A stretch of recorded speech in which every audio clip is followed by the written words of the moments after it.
If you want to stir the pot on Facebook, just get on a hiking page and ask what you need in a first aid kit. You will encourage highly energized conversation and opinions. You might get blocked. But anyhow, this is my 2 cents on what you need in a first aid kit for hiking.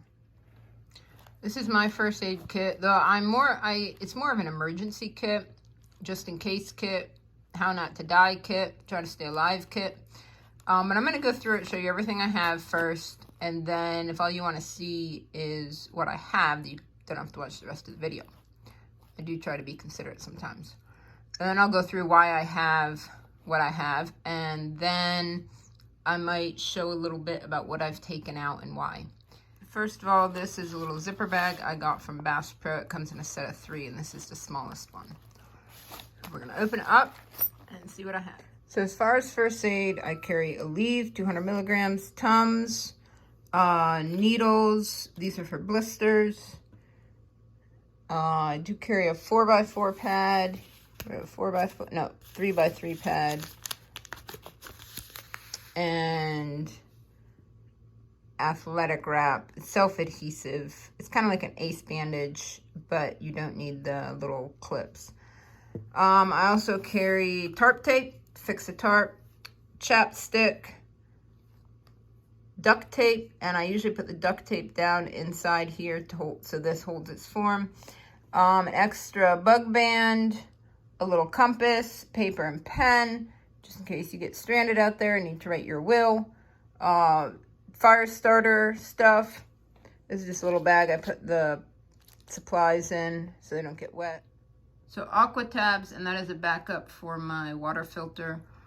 Nail clipper, safety pins, a tit key, and an emergency blanket.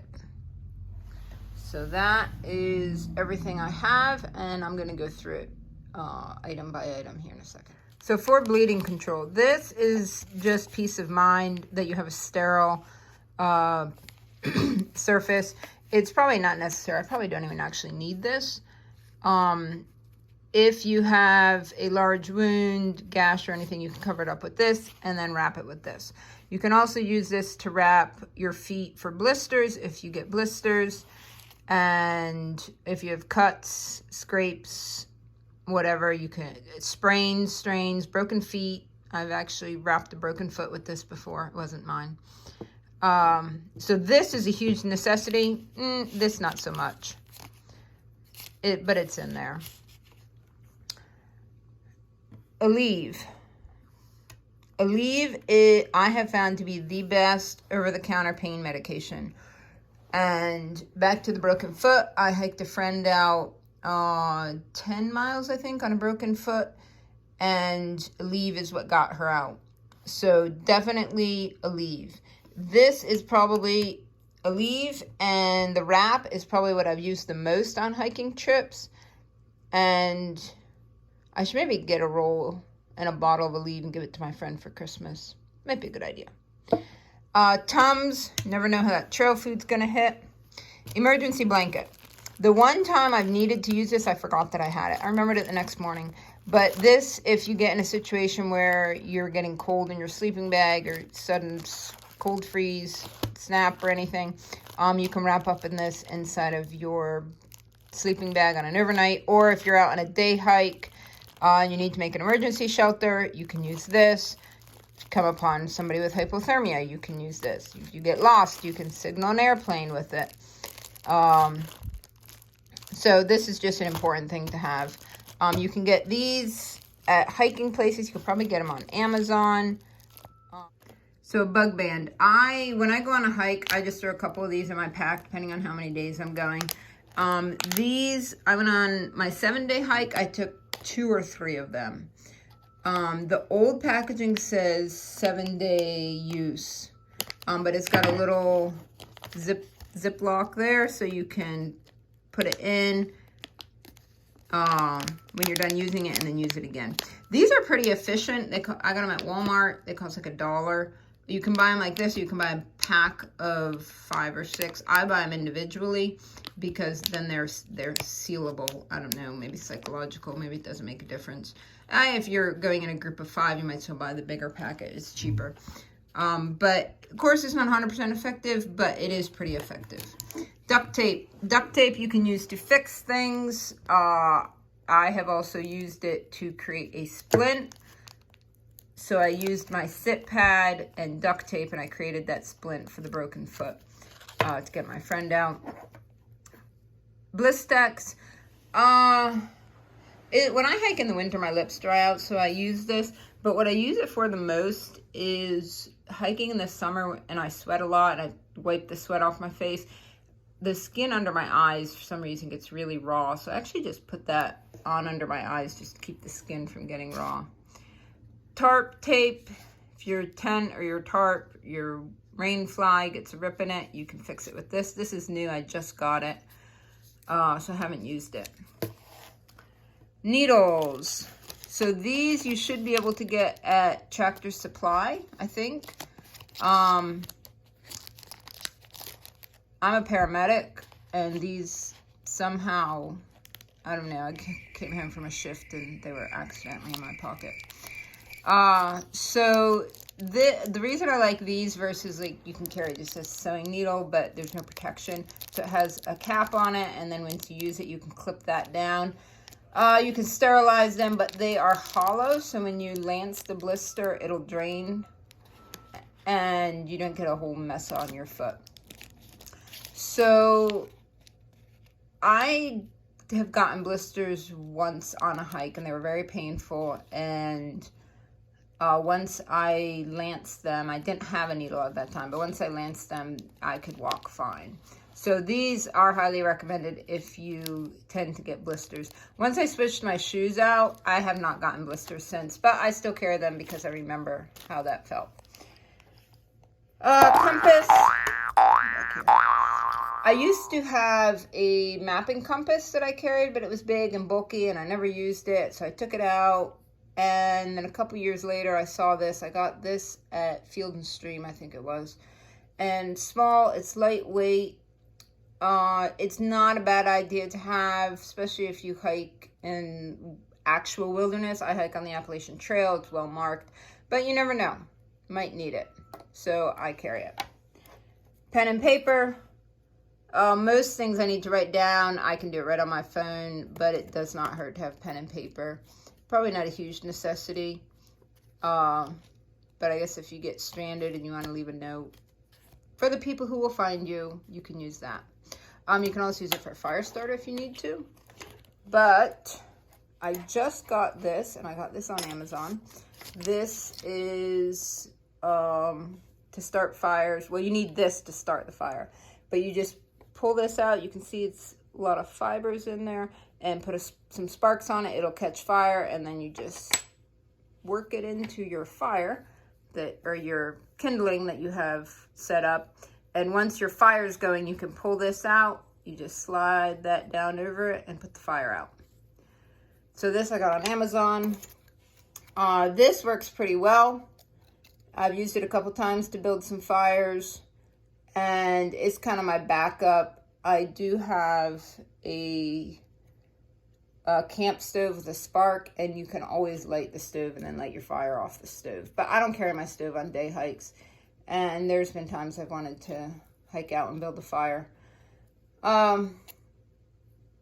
So that's good to have, especially, again, don't want to die kit, shelter, fire, water. You'll be okay.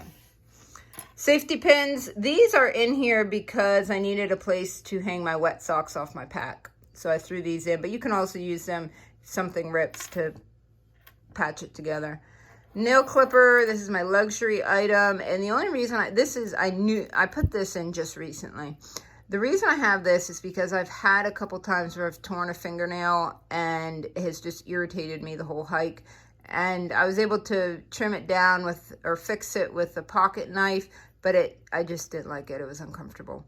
So I threw that in. It really doesn't weigh much. And then tick key, thankfully, I do not tend to get ticks. I've only had one tick on the hundreds and hundreds and hundreds of miles I've hiked. And I had one like this, but it was a knockoff and it did not work. And the only reason I had the tick, I think, is because we sat on like a tick nest. My friend had several on her. Her dog had like 30 on him. And then I had one. So that is everything. So the most important things I would say for a normal hike that you are not expected to be stranded. You're not in a place where the chances are of you getting stranded are high. I would say this and the Aleve and the needle would be the three most important things. If you are going somewhere in the wilderness and you're by yourself and maybe the weather's going to be bad and there's a high chance of dying, then I would say the emergency blanket, the fire, and the water tabs. Here are some items that I have carried in the past, but I don't anymore. So a tourniquet. This is heavy. There's many other things in your pack you can use instead of a tourniquet. We got these for free from the state. They gave every medic and EMT one. So I threw it in, and then I realized it wasn't worth the wait. Zyrtec, when I started getting back into hiking, I was having some just runny nose, allergy-like symptoms, mostly in the spring. So taking those just made things more comfortable. But I haven't had that problem, so I don't carry them anymore. Aspirin, you really don't need this. If you have a heart condition, it might not be a bad idea to carry. These are steri strips, in case you get a cut worthy of stitches. You could hold it together with this, but you could also make these out of duct tape. So that's why I took those out. Sugar, these you can get at a restaurant, Sheetz, gas station, wherever you can get coffee. And it helps for if you need an energy rush, if your electrolytes are out of whack, or if you need to keep your blood sugar up. Not a bad idea, but I don't need them anymore. I do have a friend that needs to keep her sugar up, but she carries some other thing now, so I took those out. Benadryl. So Benadryl, the reason I was thinking Benadryl is mostly for poison ivy. And so the family story is my aunt got poison ivy really bad one time. I was home from school for a couple days. So my mom went out and rubbed poison ivy on her face because she wanted to stay home from school for a couple days too. But apparently she doesn't get poison ivy, and I seem to have inherited that skill because it's not a skill. Inherited those genetics because I do not get poison. I've never had poison ivy before. My sisters get it, but I threw that in there because I wasn't 100% sure if I would get it or not, and I haven't, so I'm taking that out. Gloves. That's just a paramedic thing. I've never used them. If I cut myself, I'm not worried about my own blood. If I come upon someone in the woods who's bleeding, I'll figure it out later. And this is just a doggy bag. It's one of the scent-proof doggy bags. I don't have dogs, but someone gave it to me. I don't carry this anymore. However, if you are using disposable hygiene products, this would not be a bad idea to wrap them in. I carried this. I got this at in the hiking section, the camping section. It's a little saw. Thought, hey, that's lightweight. That'll be nice. It doesn't work. It's worthless. So that went in the kit and came out on after the next one. So here's my opinion on Band-Aids. You don't need Band-Aids. They're going to be worthless out hiking. Maybe if you're on a day hike, but because they don't have the sticky part here and here, when you're moving, they're going to bend. Okay, if they're on your arm, they might be okay. But if you're putting a Band-Aid on a scrape or a blister on your feet or whatever, they're not going to work. Most Band-Aids don't stick anyway. Once you start sweating, they're not going to stick. If you get the actual good kind that do stick, once you take them off, that sticky stuff that stays behind that's really hard to get off is just going to attract dirt. So you're just putting more dirt in or around your wounds. So you do not need Band-Aids.